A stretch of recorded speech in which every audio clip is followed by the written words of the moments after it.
and I'm a developer for this website. But I'm also secretly a medical professional. I know, no need to stop the applause there. No, but for real, if I were a medical professional, I would have to figure out how to use this website. And so let's get through individual survival distributions, otherwise known as ISD. Here we offer patient-specific survival predictions. This is for predicting survival rates among patients using, as we will explain later, CSV files that are uploaded by researchers. We can learn more about this through the PSSP code base here, and we can also learn more about it in the About section, which goes over how this all works, the difference between uncensored and censored data, and other interesting things about, medical stuff, which I obviously know about. Anyway, let's get through it. In the instructions page, we can see how to use the website. First, let's make an account. So I've put in my account details, and let's submit. Welcome. Here's our dashboard. Here we can view predictors, datasets, and folders. Right now we don't have anything, so let's create a dataset. We're going to start by uploading a dataset for AML.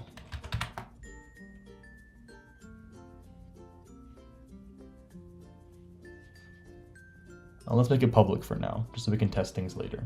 We can also decide if we want to allow admins to access this dataset. This is because patient information can be very sensitive, and we don't always want to share this sort of stuff with administrators. We can also share this dataset with other individuals that also use the website using their username search up.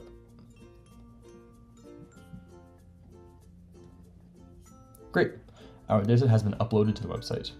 Here, we can make a predictor. Let's make a predictor to predict these survival rates for these AML patients. Here we can choose which dataset to use. We only have one here, so we'll just select this one. We have the option to choose between a number of features, a whole bunch of them here. There's 6,000 in this dataset. And also some advanced settings for people who are more familiar with machine learning models. We'll leave it as default for now. Again, we'll make this public. We can also have other individuals that can be owners or viewers of the predictor. Let's train it.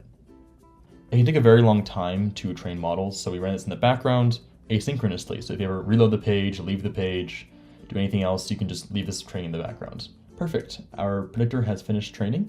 We can view its details here, including cross-validation statistics, individual predictions for each patient, and other graphs and scales that are useful for researchers. All right. Now that we have a predictor, let's use it. Here, we can run predictors on unlabeled data under the Use Predictor tab. Let's grab our predictor and our dataset and run a prediction. And here we go.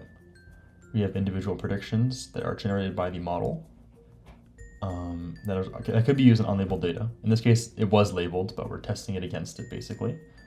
We can see other different graphs that are also important for researchers. And there we go. You can also label this and save it.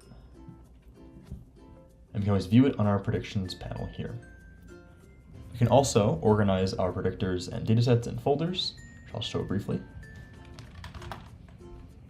You can select a name for it, a description, choose to make it public or private, and then choose our predictors and datasets.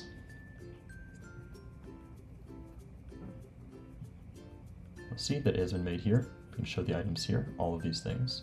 Finally, we have the Browse tab. The Browse tab can be used to view individual predictors or datasets that have been created by anyone who's made public. So you can have multiple tests for these, you can see in the past. But you can see a bunch of different stuff that's been made. And these are our public ones. You can also use these predictors, and if they're public datasets, you can still use them as a researcher to run your own predictions on them. That's it for now. Thank you.